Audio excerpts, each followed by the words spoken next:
The adventure begin at the Admiral Benbow.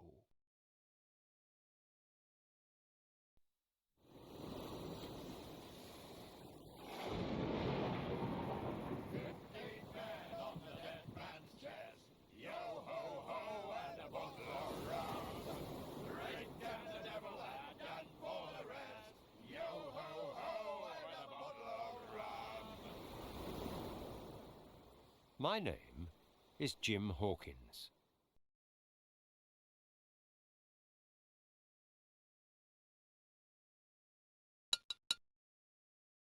Why don't you click on me? It tickles. It tickles.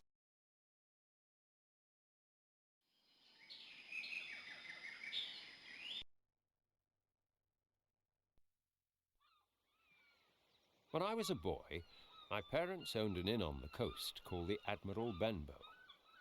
I well remember the day the scarred old sailor arrived, carrying his sea chest behind him and singing a sea shanty. Empty man on the dead man's chest, yo ho ho and a bottle of rum. We were to call him the captain, and he gave me a silver fourpence to look out for a one-legged sailor. The thought of this man seemed to make him nervous.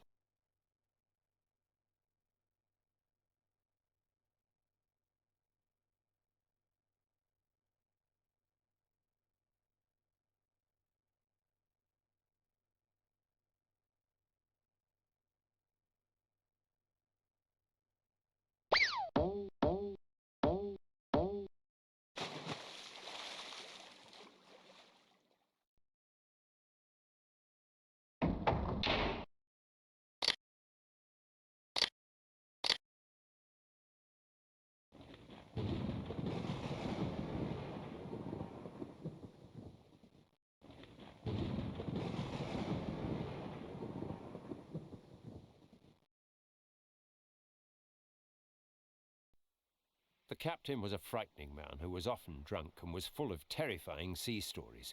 He bullied everyone in the inn, and he never paid his bill. Only our magistrate, Dr. Livesey, seemed to be able to control him. But one day a stranger arrived. He was carrying a cutlass, and 2 of the fingers on his right hand were missing. He said he was looking for a friend he called Bill, and this Bill, it seemed, was none other than the captain.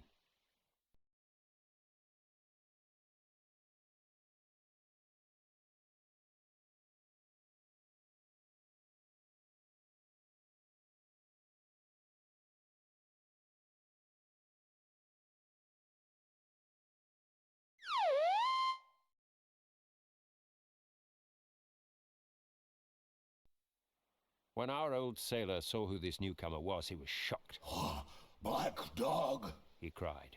The man replied, Black dog as ever was, come to see his old shipmate. I retired to the bar and tried to listen. But they talked quietly, and at first I could hear nothing. Then the captain shouted, no, no, no, and an end to it. and then If it comes to swinging, swing all, say I.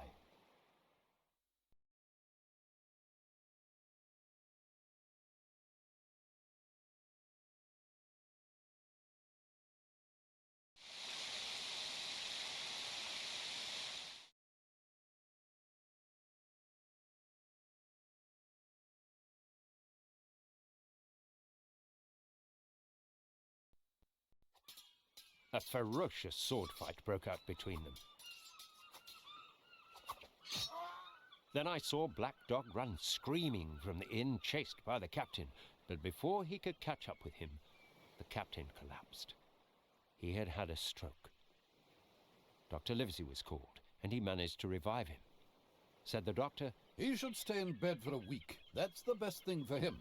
but the captain would not listen to it. Awake? He cried. Hell, have a black spot on me by then. But what is the black spot, Captain? I asked. Summons, mate. He answered, and fell asleep.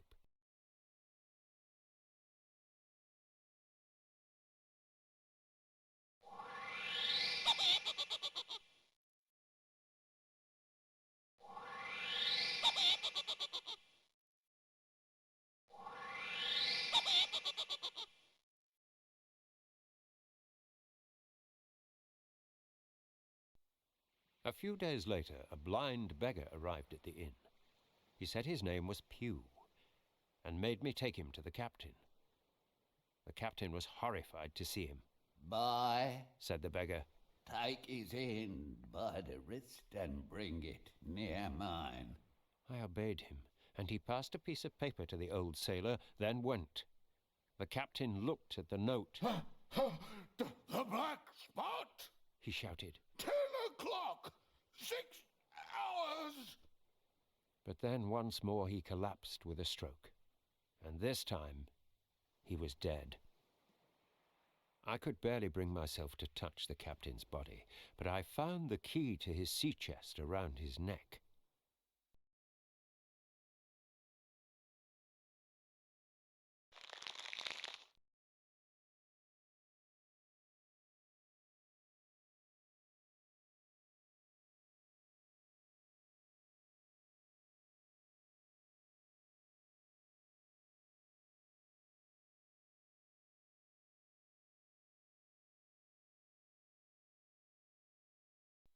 My mother and I went up to the captain's room to open the chest. In it we found a suit of clothes, sticks of tobacco, 2 pistols, an old Spanish watch, and some other trinkets. There was also a bundle tied up in oilcloth, and a bag full of gold coins. Suddenly, in the distance, we heard the tap, tap, tapping of the blind man's stick, and many voices. He was returning, as he had promised, at 10 o'clock, and he was bringing others with him. Clutching the mysterious bundle and the bag of gold, we fled from the inn.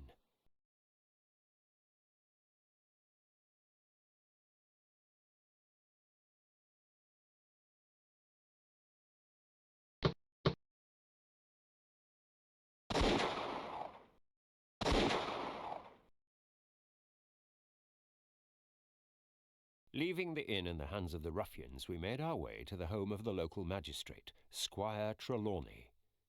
There I was shown into the library, all lined with bookcases, where the squire was talking with Dr. Livesey. Good evening, friend Jim, Said the doctor. What good wind brings you here? I told my story, and you should have seen how the 2 gentlemen leaned forward and looked at each other and forgot to smoke in their interest and surprise. And so, Jim, Said the doctor. you have the thing that they were after, have you? Here it is, sir, said I, and gave him the oilskin packet. He broke open the seals with great care and pulled out a book containing lots of strange writing and pages of accounts. Oh, I can't make head or tail of this, Said the doctor. Let's see what else there is. And they unfolded a map of an island.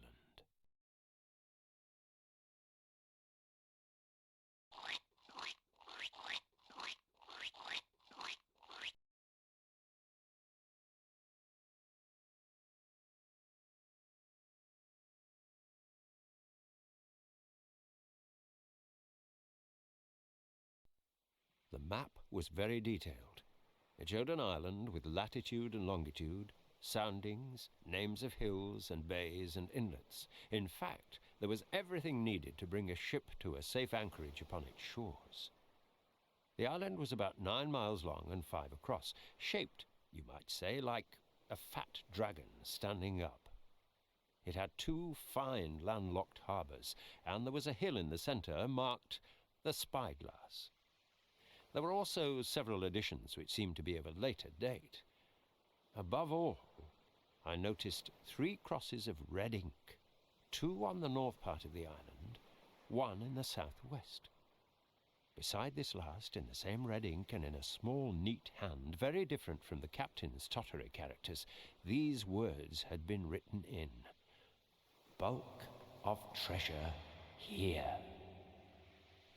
At the bottom of the map we saw the initials J.F.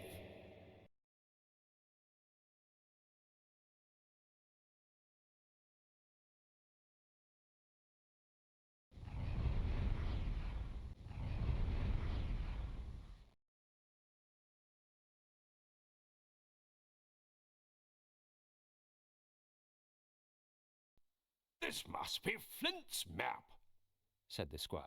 You heard of Flint, I suppose? He was the bloodthirstiest buccaneer that ever sailed. The Spaniards were so afraid of him. At times I was proud he was an Englishman. All he was after was money. All he cared for was money. And this map shows where he buried the treasure he had plundered from ships. He turned to the doctor. Lizzie, you will give up your wretched practice at once. Tomorrow I start for Bristol. In 3 weeks' time, 2 weeks, 10 days, we'll have the best ship, sir, and the choicest crew in England. You'll be ship's doctor. Hawkins shall come as cabin boy. I shall be admiral. We'll have favourable winds, a quick passage, and no difficulty in finding this island, and money to eat, to roll in, to play ducks and drakes with ever after. Trelawney, Said the doctor. I'll go with you. So will Jim, and be a credit to you.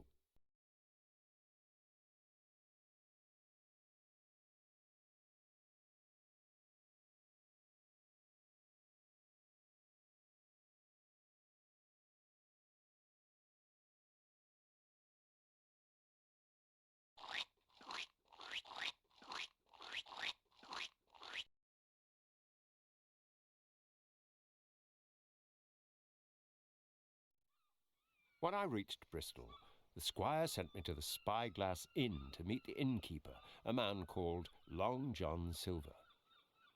I found he had but one leg. I asked myself, could he be the one-legged sailor that our captain had feared so? But he seemed so very pleasant and cheerful, I soon forgot my suspicion. Why, he was so helpful, I found he had even aided the squire recruit most of the hands. He also signed on himself as the ship's cook.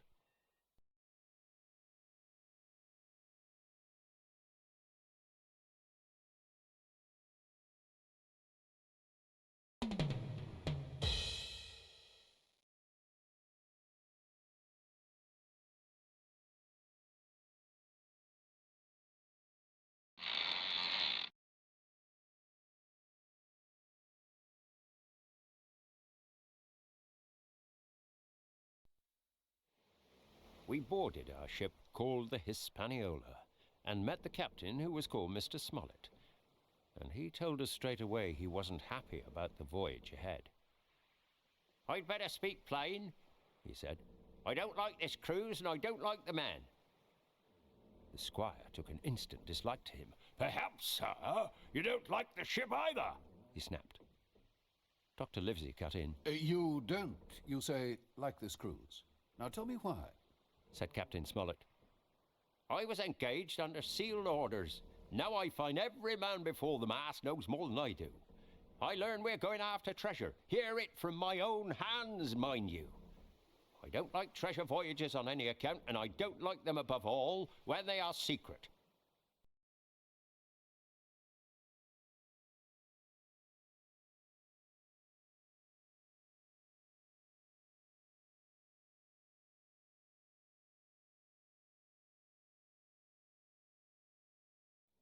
The secret's even been told to Silver's parrot, Captain Smollett told the squire.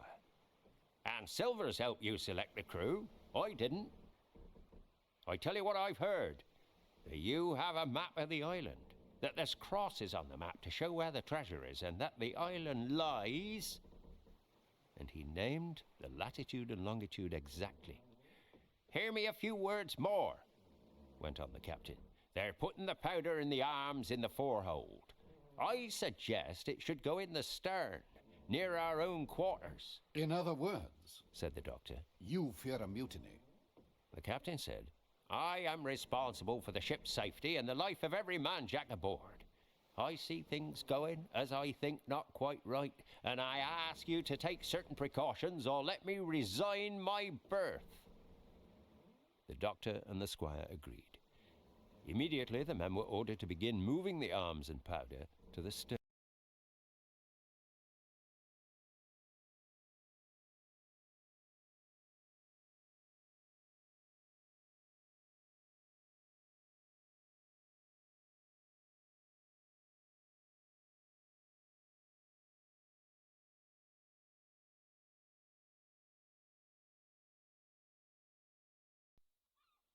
All night the crew worked to prepare the ship for sailing and getting things stowed in their place.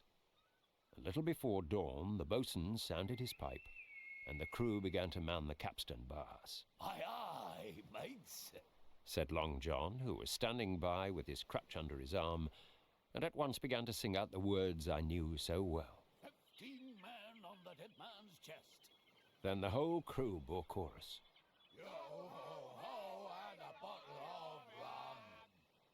That exciting moment carried me back to the old Admiral Benbow, and I seemed to hear the voice of the old captain piping in the chorus. Then we weighed anchor for Treasure Island.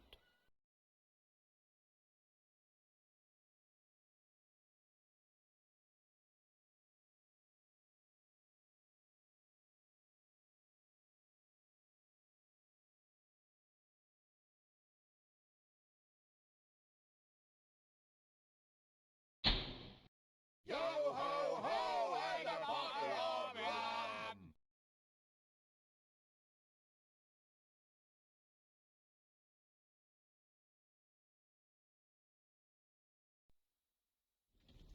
I'm not going to relate the voyage in detail.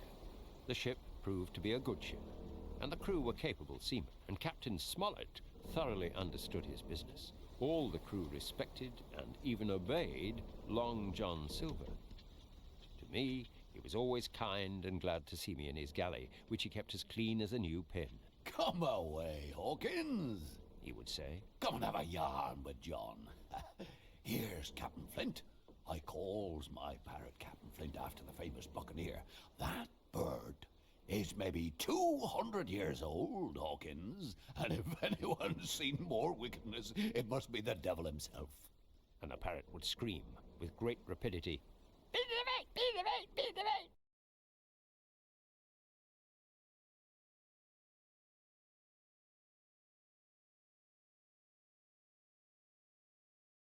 Pieces of eight.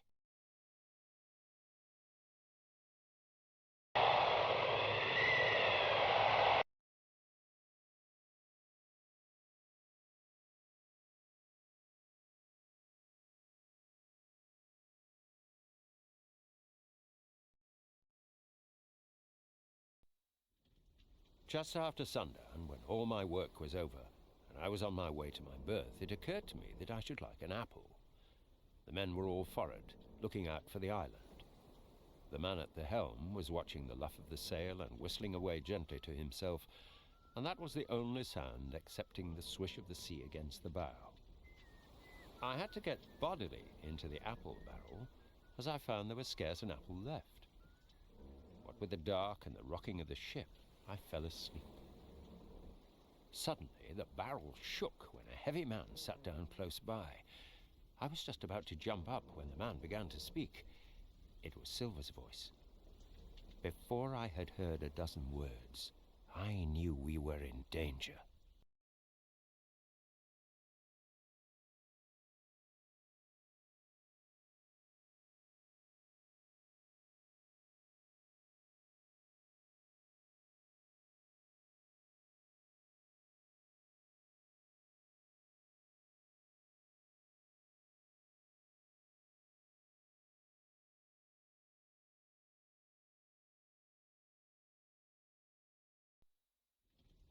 No, not I. Long John was saying. Flint was captain. I was quartermaster. Same broadside I lost me peg. Pew lost his eyes. So Silver had sailed with the terrible Captain Flint and the horrible blind Pew as a pirate. And he was trying to talk the youngest of the sailors, Dick, into joining him in some new crime. Well, there's my hand on it, said Dick. And then they were joined by one of Silver's mates, Israel Hands. Hands said he wanted to kill us all and take the treasure as soon as possible. But Silver told him they would let us get the treasure on board. Then they would overrun and kill us. So it was decided. You may fancy the terror I was in. I should have leapt up and run for it, but at that moment Silver called for an apple. Surely I would be found. But instead, Dick suggested rum, and was duly sent to get some. Just as he returned, The moon rose, and there was a cry of, Land ho!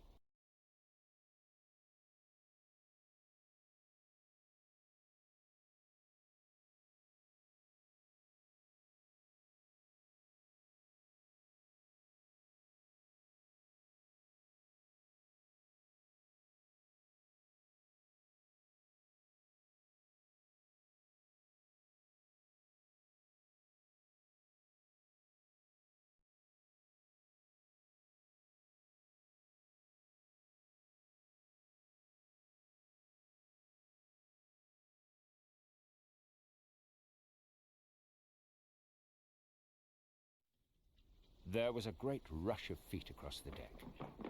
Away to the southwest of us, we saw two low hills about a couple of miles apart. Rising behind one of them, a third and higher hill. All three seemed sharp and conical in figure. The Hispaniola was laid a couple of points nearer the wind and now sailed a course that would just clear the island on the east. "Hello, man," said Captain Smollett. "Has any one of you ever seen that land ahead?" I have, sir. Said Silver. I've watered there with the trader I was cooking. "The anchorage is on the south, behind an islet, I fancy," Asked the captain. Yes, sir. Skeleton Island, they calls it. It were a main place for pirates once.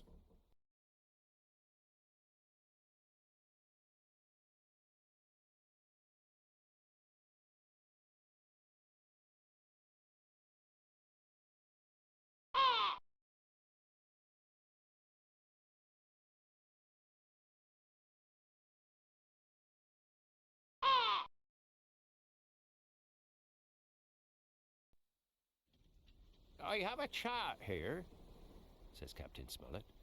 "See if that's the place."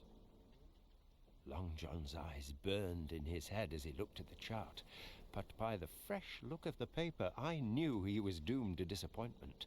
This was not the map we found in the old man's chest, but an accurate copy, with the single exception of the red crosses and the written notes. Yes, sir. Said Silver. This is the spot, to be sure, and very prettily drawn out. Aye, here it is. Captain Kidd's anchorage. There's a strong current runs along the south, and then north up the west coast. Right you was, sir, He continued. to haul your wind and keep the weather of the island. Leastways, if such was your intention, is to enter and clean the ship's keel. There ain't no better place for that in these waters. "Thank you, my man," Says Captain Smollett. "You may go."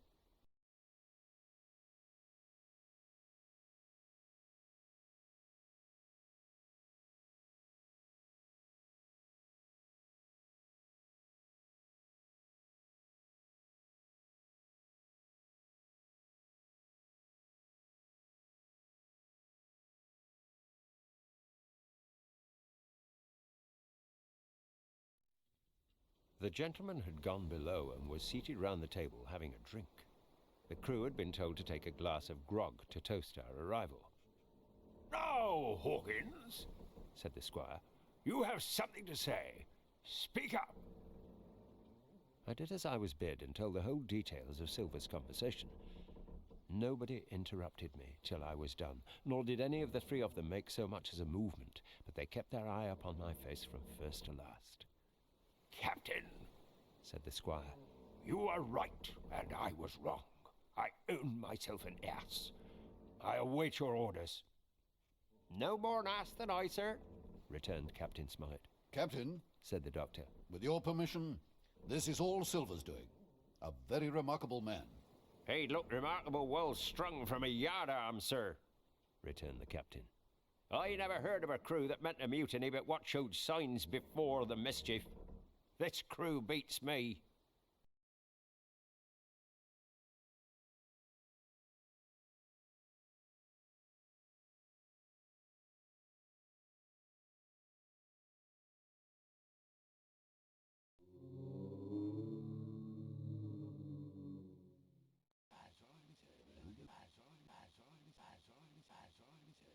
Who is it? Who is it?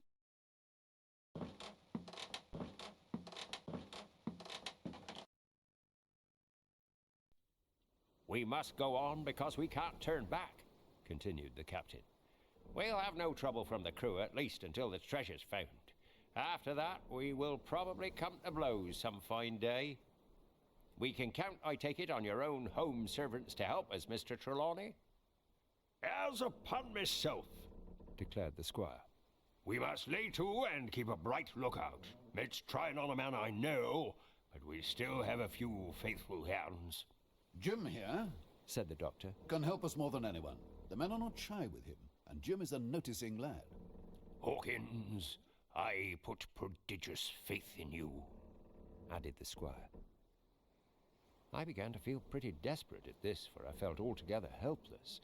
Yet, by an odd train of circumstances, it was indeed through me that safety came. In the meantime, of the 26 on board, we could rely on only 7, and one of those was a boy, me.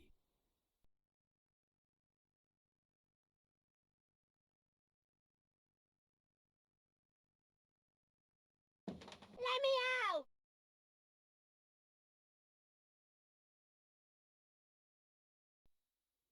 The following morning, there was not a breath of air moving.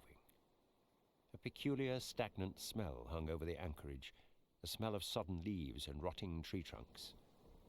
Dr. Livesey was heard muttering, I don't know about treasure, but I'll stake my wig that there's fever here. The men lay about the deck, growling together in talk. My lads, Said the captain.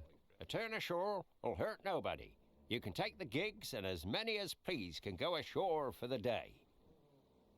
The silly fellows must have thought they would break their shins over treasure as soon as they were landed, for they all came out of their sulks in a moment and gave a cheer. Silver was left to arrange the party. 6 fellows were to stay on board, and the remaining 13, including Silver, began to embark.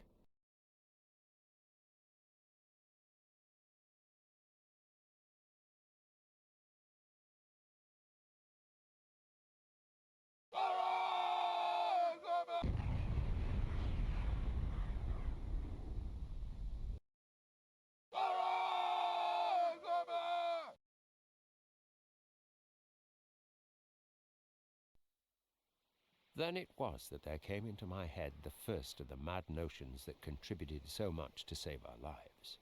In a jiffy, I had slipped over the side and curled up under a foresheet of one of the boats, and almost at the same moment she shoved off.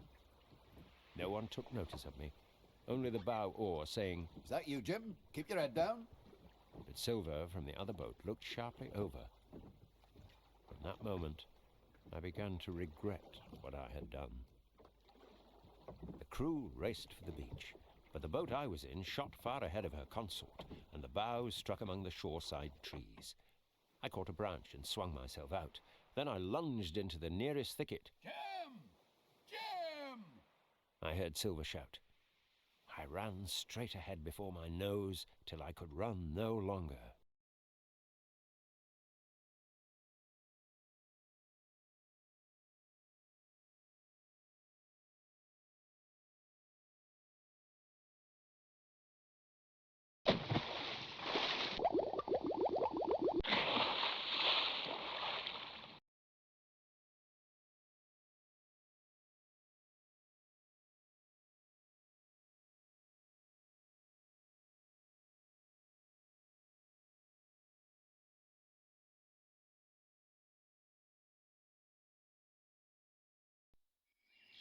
Meanwhile, the doctor and Hunter, one of the squire's men, left the becalmed Hispaniola. They made towards the stockade we had seen on the chart. They found a stout log house surrounded by a 6-foot-high fence, the whole set on a knoll. All round was a cleared wide space. A spring inside the stockade was the thing, because the Hispaniola had run out of water. This was the only supply. The doctor and Hunter decided to set up camp at the stockade, but first they had to return to the Hispaniola for supplies and the others.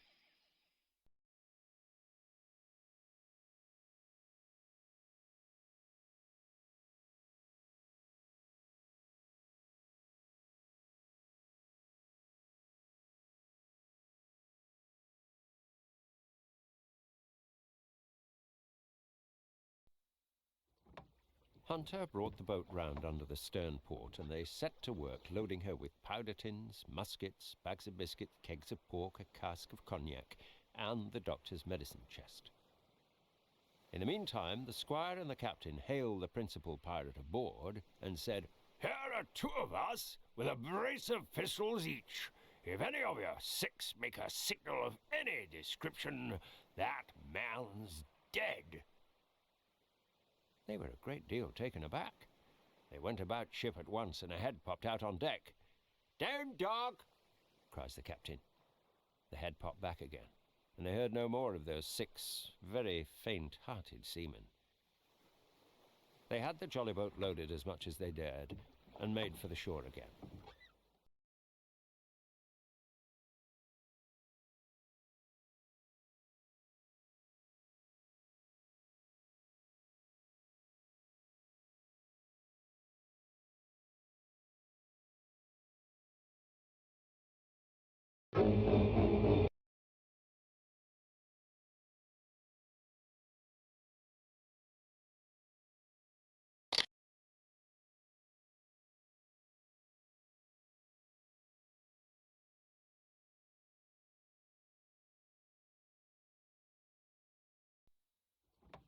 The 5th and final trip was quite different from any of the others. The boat was gravely overloaded with the rest of the party, as well as the powder, pork, and bread bags. We'll never get her ashore at this rate, said the doctor.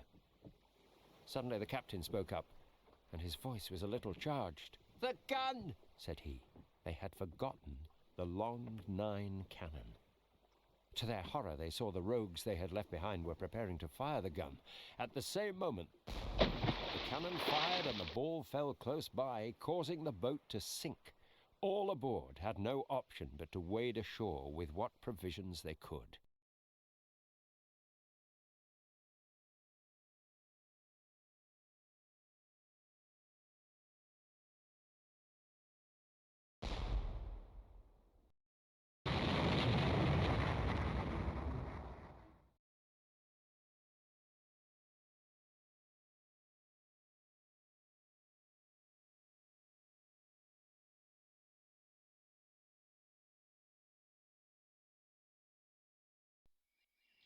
But at the time I knew nothing of this. I was so pleased at having given the slip to Long John. I had come out upon an open piece of undulating sandy country dotted with trees. Here and there were flowering plants that were unknown to me. Here and there I saw snakes, and one raised his head from a ledge of rock and hissed at me. Suddenly I saw a figure leap with great rapidity from behind the trunk of a tree. The terror of this new apparition brought me to a standstill. I began to recall what I had heard of cannibals. He was concealed by this time behind another tree trunk. But he must have been watching me closely, for as soon as I moved, he reappeared.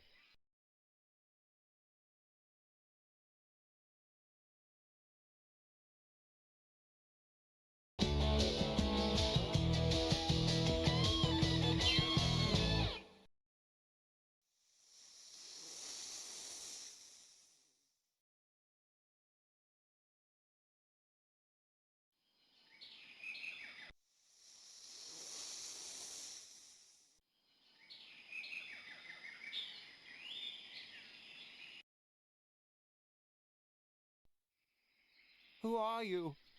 I asked him. Ben Gunn, He answered, and his voice sounded hoarse and awkward like a rusty lock. I'm poor Ben Gunn, I am, and I haven't spoken with a Christian these 3 years. I could see that he was a white man like myself. His skin, wherever it was exposed, was burnt by the sun. His lips were black, and his fair eyes looked quite startling in so dark a face. He was clothed with the tatters of old ship's canvas and old sea cloth. About his waist he wore an old brass-buckled leather belt, which was the one thing solid in his whole accoutrement. 3 years? I cried. Were you shipwrecked? Nay, mate, said he. marooned.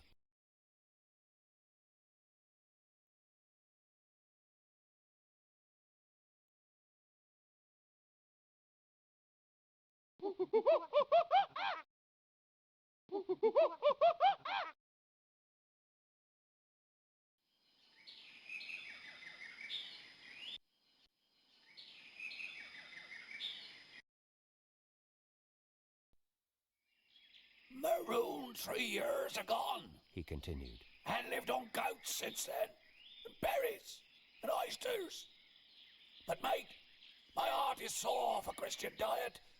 You mightn't happen to have a piece of cheese about you now. What you call yourself, mate? Jim, I told him. Now, Jim, you tell me true. That ain't Flint's ship. He asked. It's not Flint's ship, and Flint is dead. But I'll tell you true as you ask me. There are some of Flint's men aboard. Worse luck for the rest of us. Not a man with one leg. He gasped. Silver? I asked. Ah, Silver, Says he. that were his name. He's the cook, and the ringleader too, I told him.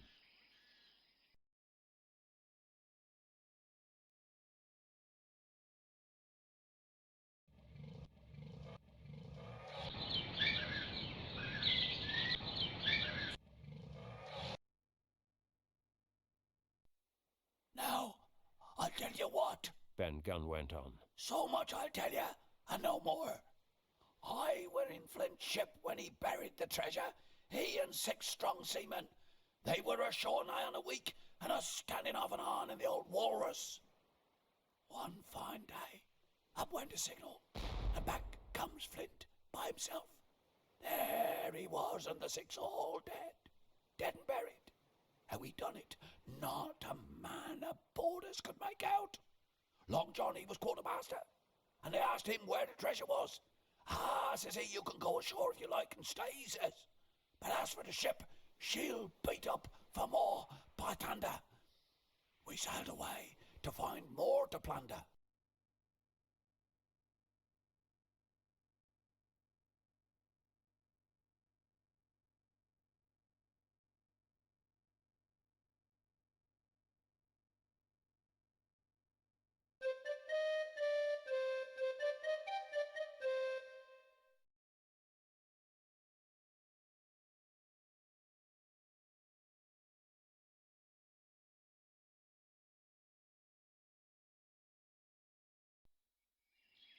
Well, Said Ben.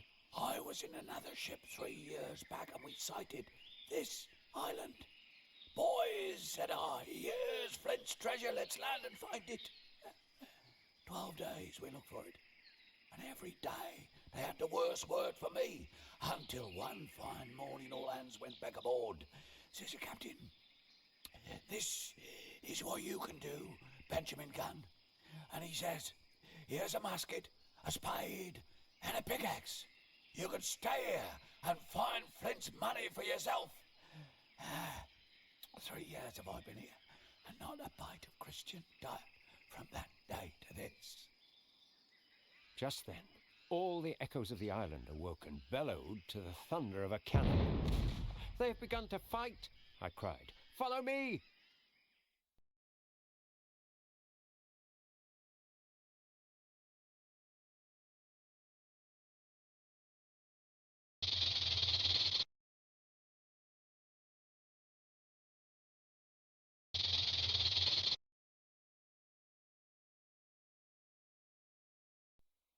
The Hispaniola still lay where she had anchored, but there was the Jolly Roger, the black flag of piracy flying from her peak. Even as I looked, there came another red flash and another report that sent the echoes clattering. Then one more round shot whistled through the air. It was the last of the cannonade. Ben Gunn looked at the ship and said, When Ben Gunn is wanted, you know where to find him, Jim. Just where you found him today. There is a boat hidden near the White Rock. Use it as you will. Ben then turned and disappeared into the woods.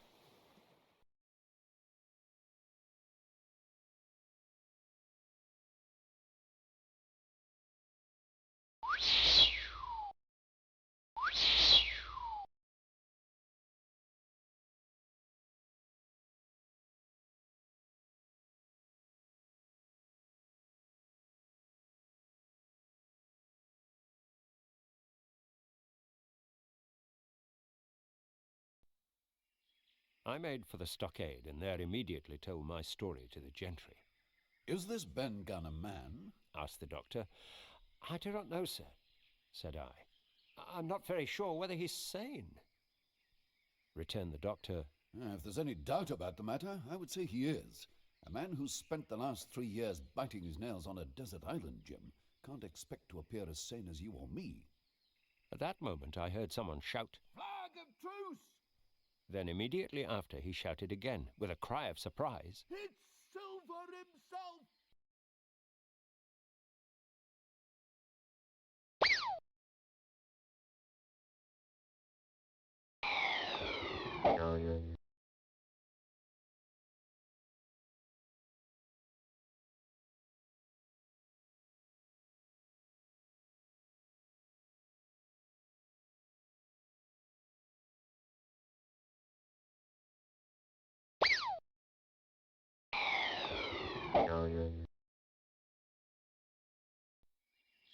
The squire went to the gate and looked out. Ah, Captain Silver, sir.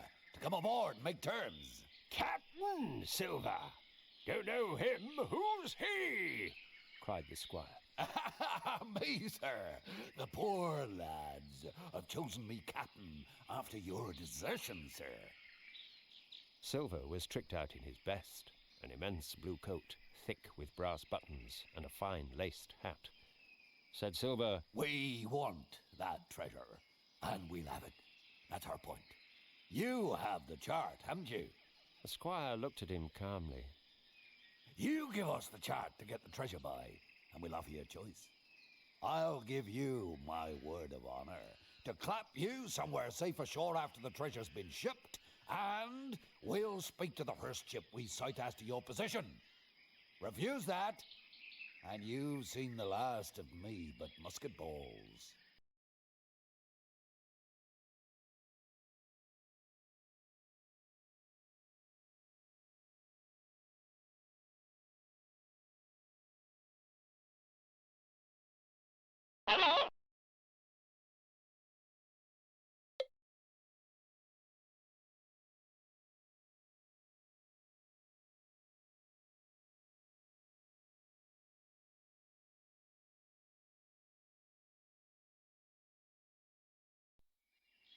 As soon as Silver disappeared, they gave us little time for thought.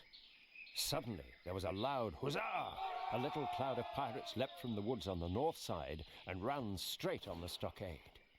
At the same moment, the fire was once more opened from the woods, and a rifle ball sang through the doorway. It knocked the doctor's musket into bits.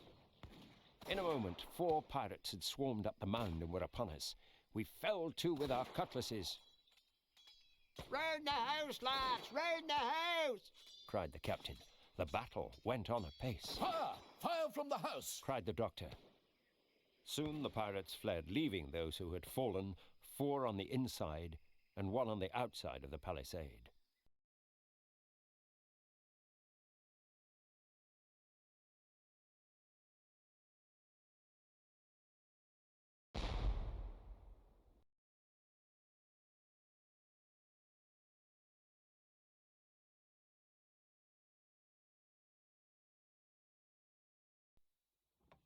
I slipped out of the stockade and made for the shore.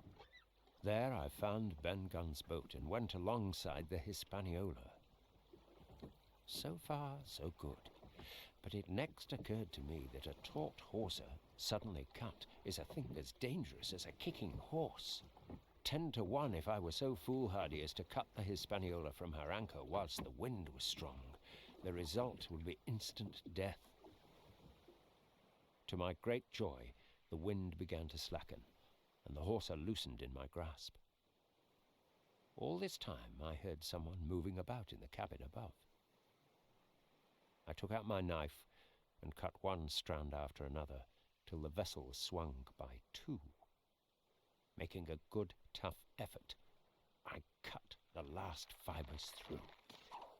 Instantly I caught hold of the remains of the hawser and climbed aboard.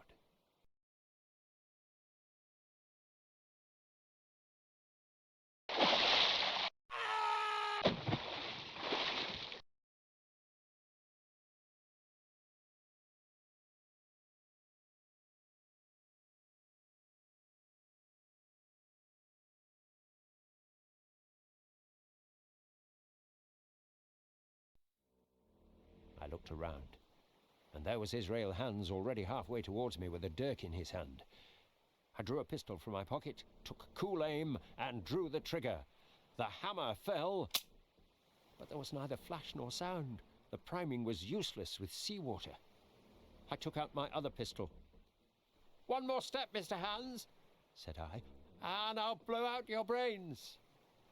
Dead men don't bite, you know," I added with a chuckle. Hands threw his knife, and there was I pinned by the shoulder to the mast.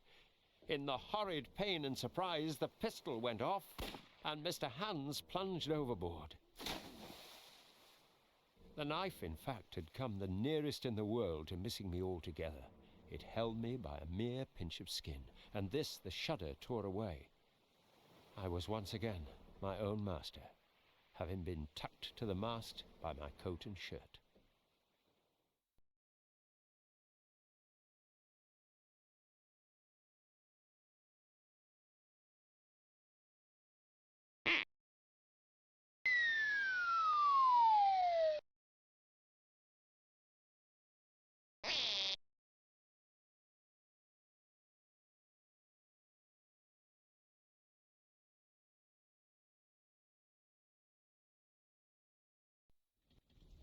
It was getting dark, and I set sail single-handed for the stockade. The evening breeze had sprung up, and though it was well warded off by the hill with the two peaks upon the east, the cordage had begun to sing and the sails to rattle to and fro. At last we reached the anchorage, and I waded ashore, leaving the Hispaniola to trust to luck, like myself. At least, and at last, I was off the sea, nor had I returned empty-handed. There lay the schooner, clear at last from buccaneers, and ready for our own men to board and get to sea again. I was approaching the stockade when I heard the sea cry of the watch, that beautiful All's well. It had never been so reassuring to my ears.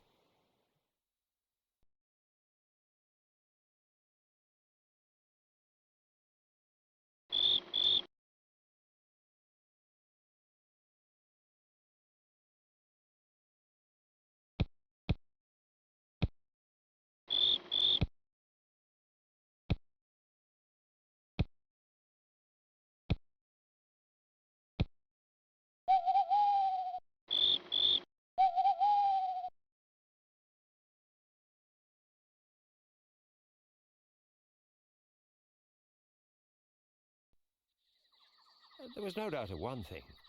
They kept an infamous bad watch. If it had been Silver and his lads who were now creeping in on them, not a soul would have seen daylight. Then all of a sudden, a shrill voice broke forth out of the darkness, screaming, "Billy-me! Billy-me!" and so forth. It was Silver's parrot, Captain Flint. It was she, keeping better watch than any human being, who thus announced my arrival with her wearisome refrain. I had no time to recover from this shock than the voice of Silver cried, Who goes? I started to move, but his hand fell on my shoulder out of the dark. So, Said he. here's Jim Hawkins, shiver me timbers. Dropped in, eh?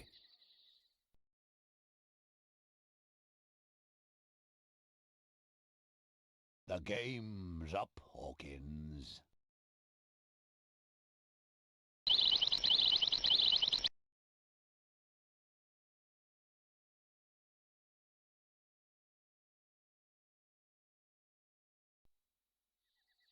The red glare of the torch, lighting up the interior of the blockhouse, showed me the worst of my apprehension realized. The pirates were in possession of the house and stores. Silver spoke. Yesterday morning, Mr. Hawkins, in the dog watch, down came Dr. Livesey with a flag of truce. Says he, Captain Silver, you sold out, ship's gone. We looked out, and by thunder, the old ship was gone. Says the doctor, well, let's bargain. We bargained, him and I, and here we are. Stores, brandy, and blockhouse. Now, you must choose to stay with us or die.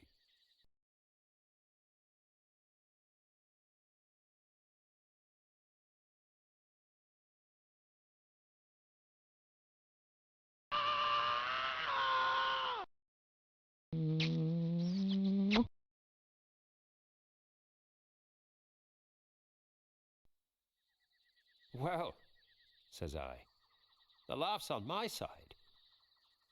I proceeded to tell them of how I had cut adrift the schooner, and that I had hidden it away. Kill me if you please, or spare me. But one thing I'll say and no more. If you spare me, bygones are bygones, and when you fellows are in court for piracy, I'll save you all I can. The pirates began to mutter among themselves when Silver spoke up. I'm captain here by election. I'm captain here because I'm the best man by a long sea mile. I like that boy now. He's more a man than any pair of rats of you in this here house. Let him be. They, on their part, whispered among themselves and went outside to talk.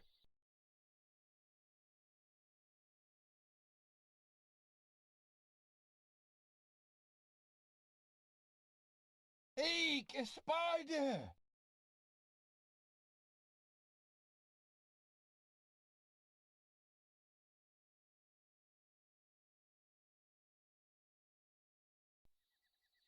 Said Silver, You're within half a plank of death or torture. And as for me, they're gonna throw me off. I says to myself, you stand by Hawkins and Hawkins will stand by you. You mean all's lost? I asked. Ship gone, neck gone. Once I looked into that bay and seen no schooner, well, I gave up. I'll save your life. You save Long John from swinging. I have a head on my shoulders, I have. I'm on Squire's side now. I know you've got that ship safe somewhere. How you done it, I don't know. But tell me, Jim, why did the doctor give me the chart? My face expressed a wonder at that.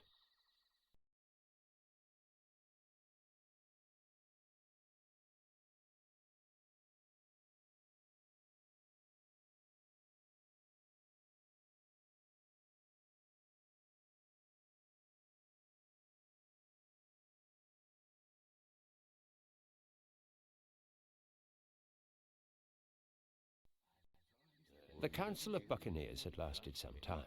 When they re-entered the house, Silver immediately threw the treasure chart onto the ground. The appearance of the chart was incredible to the surviving mutineers. They leapt upon it like cats upon a mouse. Yeah, Said one. JF, that's Flint, sure enough. Are we to get away with it? And us no ship? Said another. I then saw the remarkable game that Silver was playing. His intention was to keep the mutineers together with the one hand, while grasping with the other after every means possible and impossible to make his peace and save his miserable life.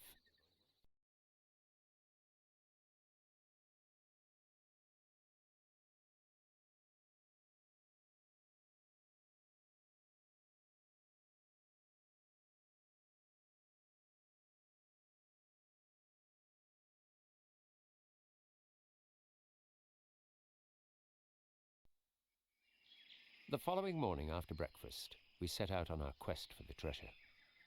We made a curious sight, all in soiled sailor clothes, and all but me armed to the teeth. Captain Flint sat perched on Silver's shoulder. The men were also carrying picks and shovels, pork, bread, and brandy. All the stores, I observed, came from our stock at the palisade. I could now see the truth of Silver's words the night before. Had he not struck a bargain with the doctor, then he and his mutineers would have been driven to subsist on clear water. The red cross on the map was, of course, far too large to be a guide, and the words on the back admitted of some ambiguity. Tall tree, spyglass shoulder, bearing a point to the north of nor-northeast, Skeleton Island, east-southeast and by east. A tall tree was thus the principal mark to look for.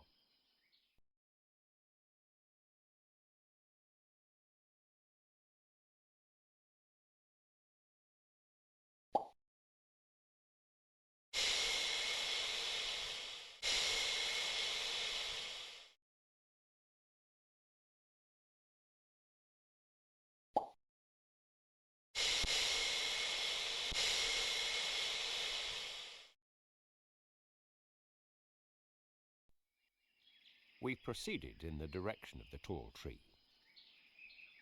At the foot of a pretty big tree, and part hidden in a green creeper, which had partly lifted some of the smaller bones, we came upon a human skeleton. On a second glance, it was obvious that the skeleton was not in a natural position, because the man lay perfectly straight and pointing with both hands above his head. I've taken a notion in my old numbskull, observed Silver. Here's the compass. There's the tip-top point of Skeleton Island, sticking out like a tooth. Just take a bearing, will ye, along the line of them bones. The compass read east-southeast and by east. I thought so, cried the cook. This here is a pointer. This is one of Flint's jokes, and make no mistake. He killed 6 men, and this one he hauled here and laid him down by compass, shiver me timbers.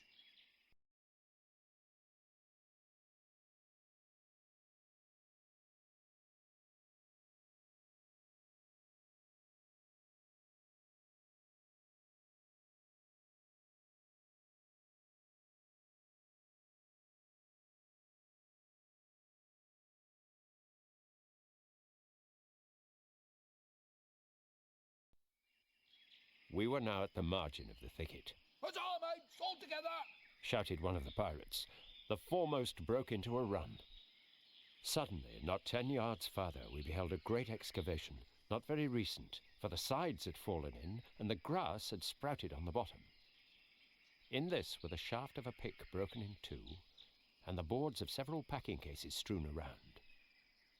On one of these I saw, branded with a hot iron, the name Walrus, the name of Flint's ship. All was now clear. The cache had been found and rifled. A treasure worth hundreds of thousands of pounds was gone.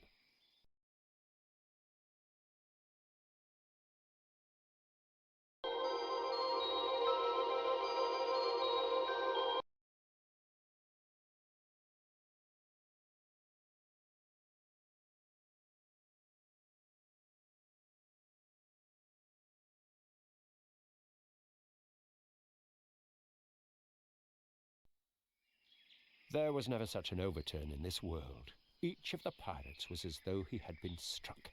But with Silver, the blow passed almost instantly. Jim, he whispered. Take that and stand by for trouble. And he passed me a double-barreled pistol. Well, there we stood, the buccaneers on one side, Silver and I on the other.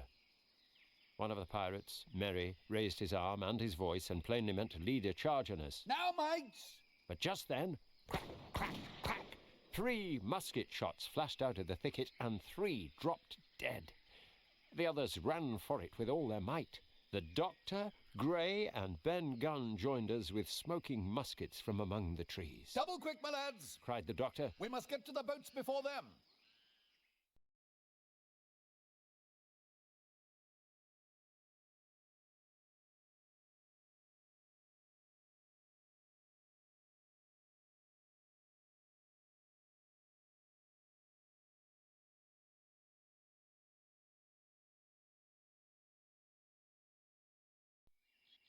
While we made our way to the landing, the doctor told how Ben, in his long, lonely wanderings about the island, had found the skeleton, found the treasure, and carried it back to his cave in many a weary journey. There it had lain stored in safety 2 months before the arrival of the Hispaniola. When the doctor had got this story from Ben, and when he saw the anchorage deserted, he had gone to Silver and given him the chart, which was now useless.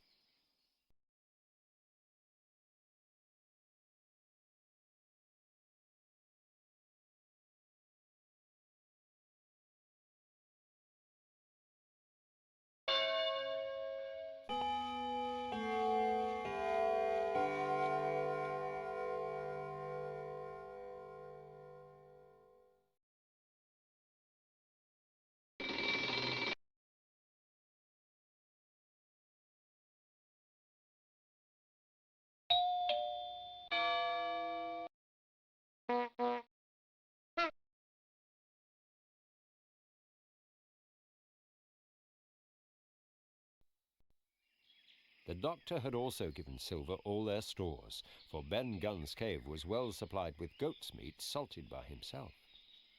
Once this had been done, the doctor and his party had been able to move in safety from the stockade to keep a guard upon the money. As for you, Jim, He said, I did what I thought best for us all.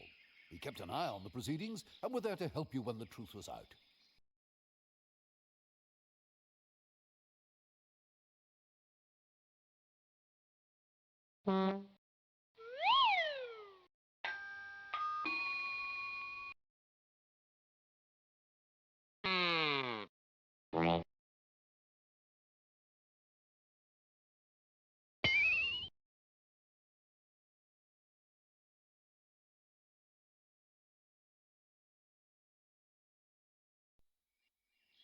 As we passed the two-pointed hill, we could see the mouth of Ben Gunn's cave and a figure standing by it, leaning on a musket.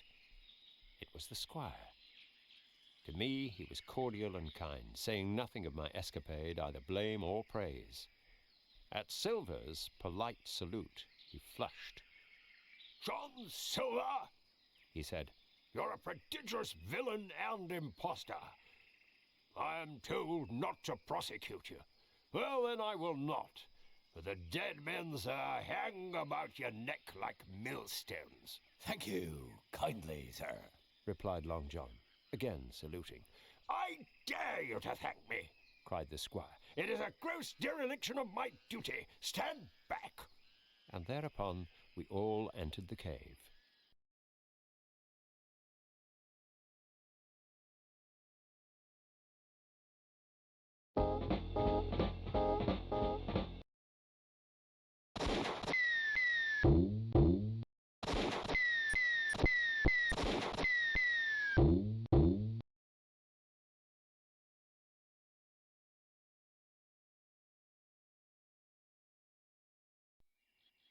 The cave was a large, airy place with a little spring overhung with ferns.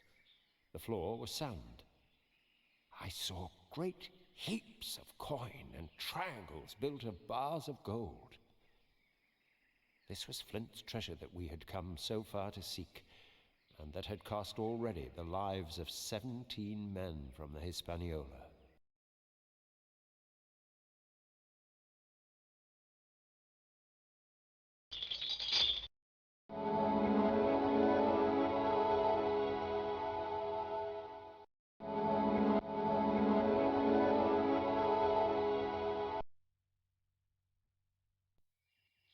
The next morning we fell early to work, for the transportation of this great mass of gold would take some time. Silver, I should say, was allowed his entire liberty, and seemed to regard himself once more as quite a privileged and friendly dependent. I'm on your side now, hand and glove. Not like those men that ran away into the trees. They could not keep their word not to kill you. No, Said the doctor. you're the man to keep your word. We know that. It took 3 days to move all the treasure, during which time we did not see hair or hide of the pirates. We decided, therefore, to leave the men to their fate, and left a good stock of powder and shot, a few medicines, tools, a fathom or two of rope, and, by the particular desire of the doctor, a handsome present of tobacco.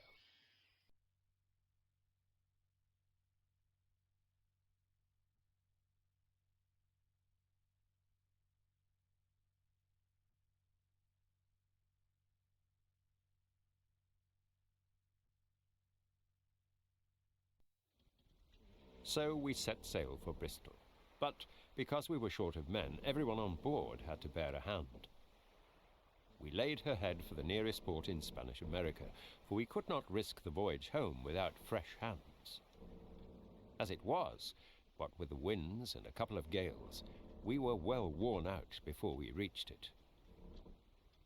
It was at sundown when we cast anchor in a beautiful bay, and we were immediately surrounded by shore boats full of Mexican Indians selling fruits and vegetables. I went ashore with the squire and the doctor to pass the early part of the night.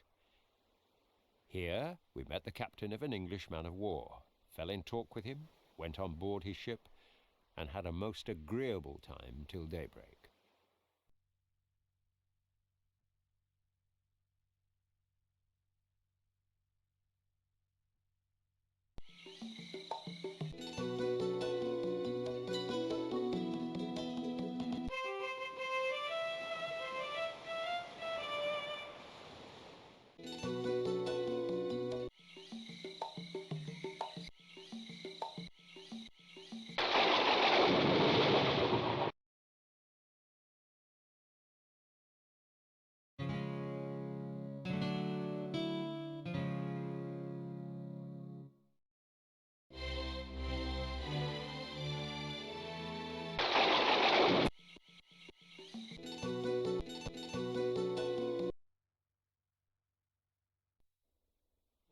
When we returned, it was to meet Ben Gunn, who was in the cabin alone.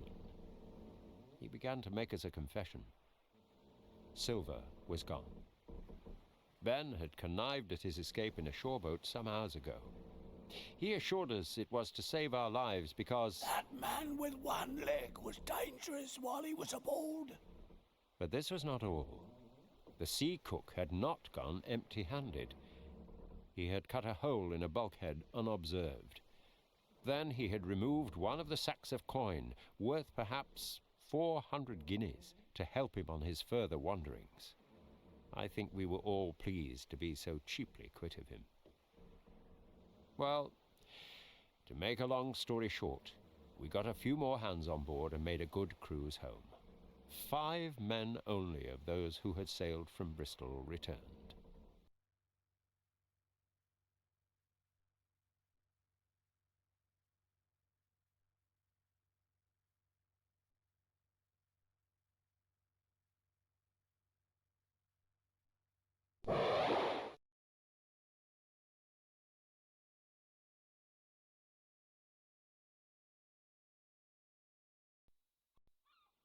After our return to Bristol, all of us had an ample share of the treasure. We all used it wisely or foolishly according to our natures. Captain Smollett retired from the sea.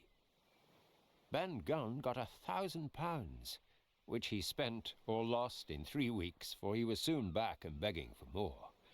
He was given a lodge to keep, and is now a pillar of the local church. Of Silver we have heard no more.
Whenever I hear the surf booming on the coast, I start upright in my bed with the sharp voice of Captain Flint ringing in my ears. Bid the mate! Bid the mate! And I still hear the chanting of 15 men on the dead man's chest. Yo ho ho and a bottle of rum. Drink and the devil had done for the rest. Yo ho ho and a bottle of rum.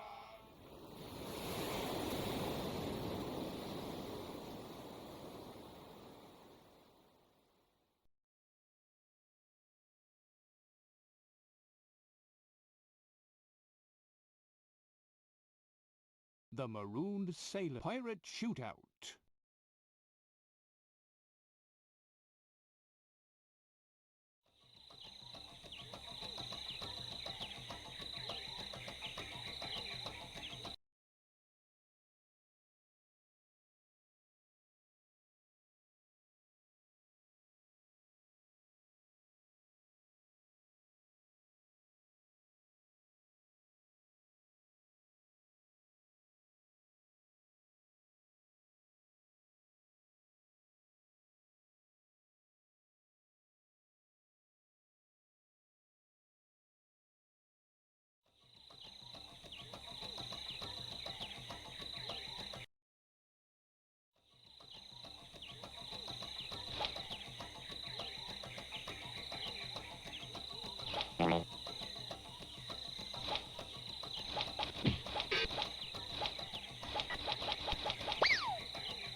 for this, Jim?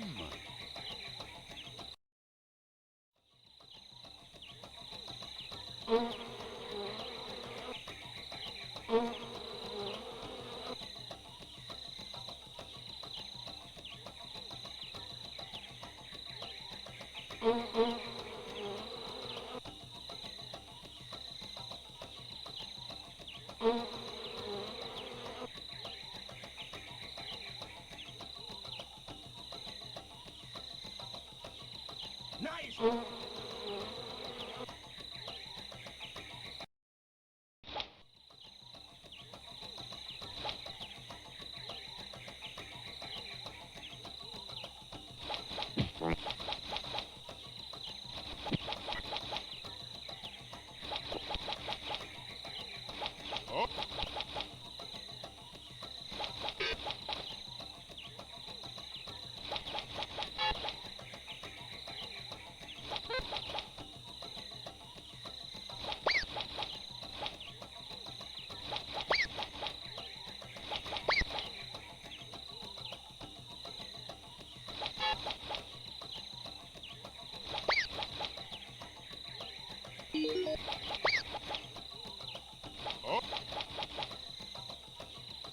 We'll have you for this, Jim.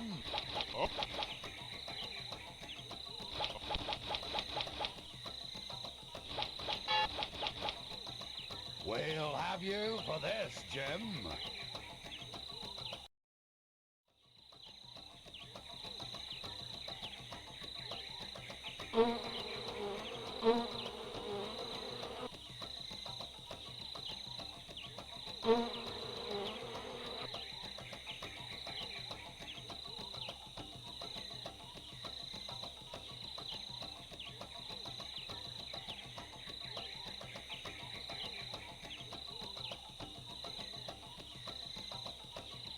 Nice work, Hawkins.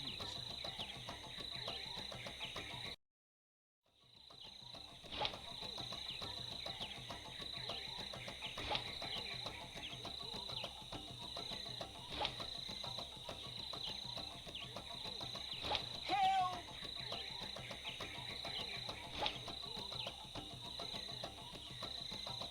Help!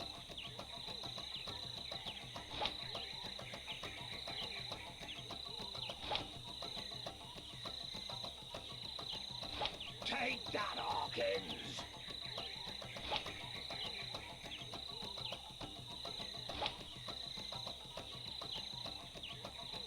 Keep at 'em, men!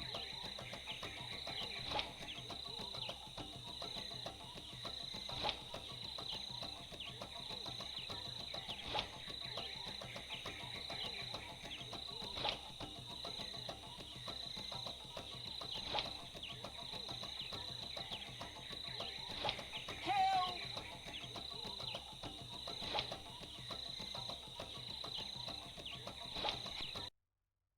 Where you be going now, Jimmy lad?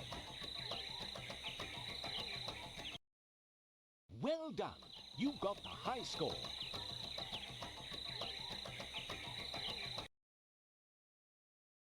Mutiny. Pirate shootout. Pirate shootout. Stockade attack.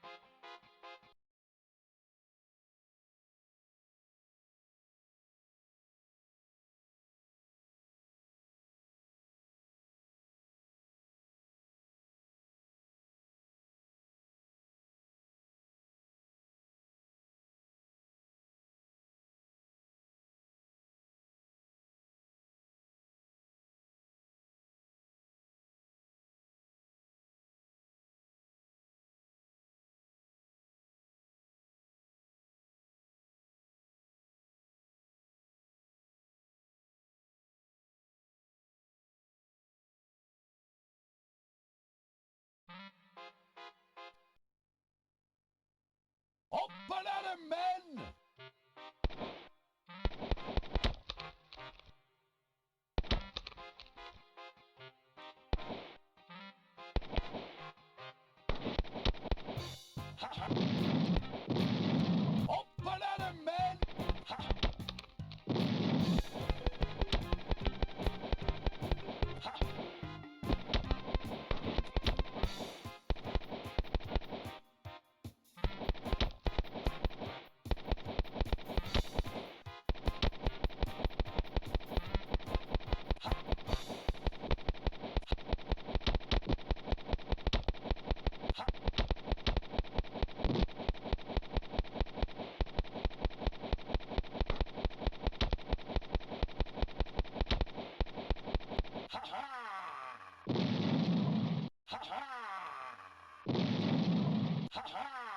that, you scallywag? That'll be the end of them.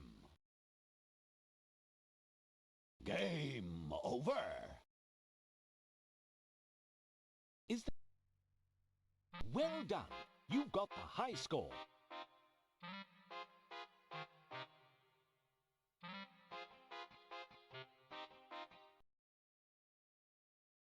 Mutiny. Pirates, bones, and gold. Stockade attack. Broadside.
Good shooting, men.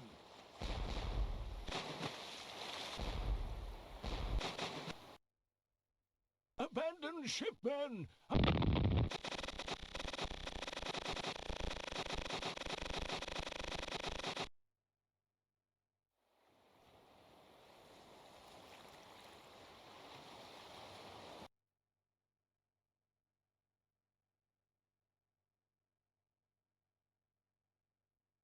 Mutiny.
Aha!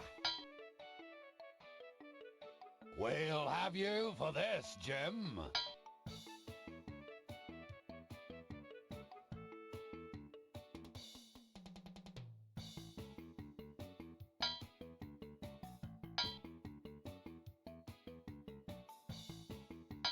Good work, Jim. Ah! Ah!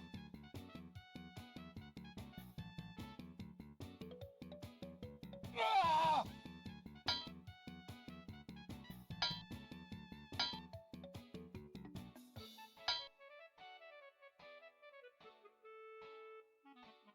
Aha!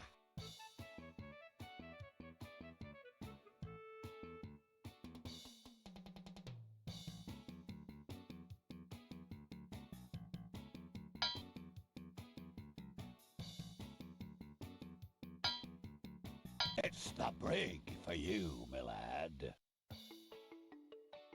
Well done. You got the high score.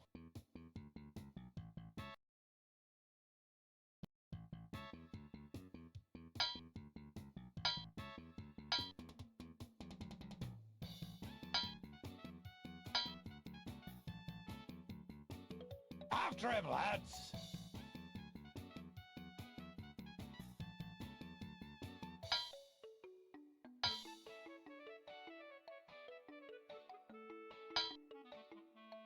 Aha!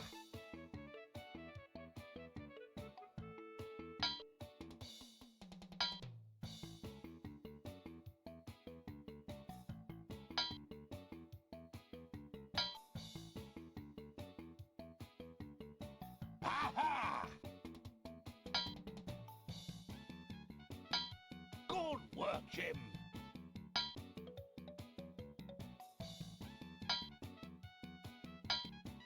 Take that, you scallywags!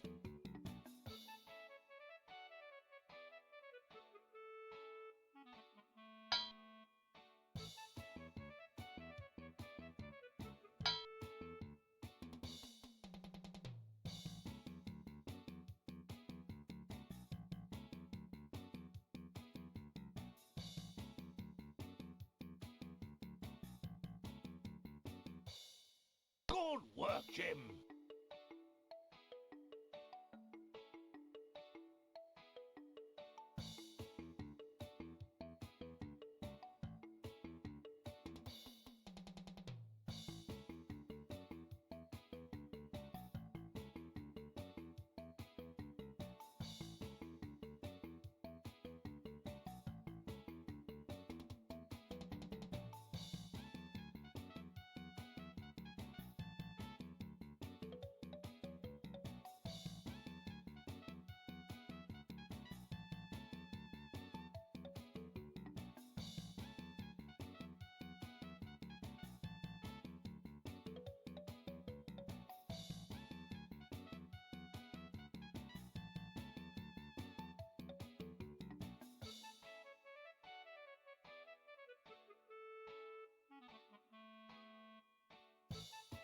Nice work, Hawkins.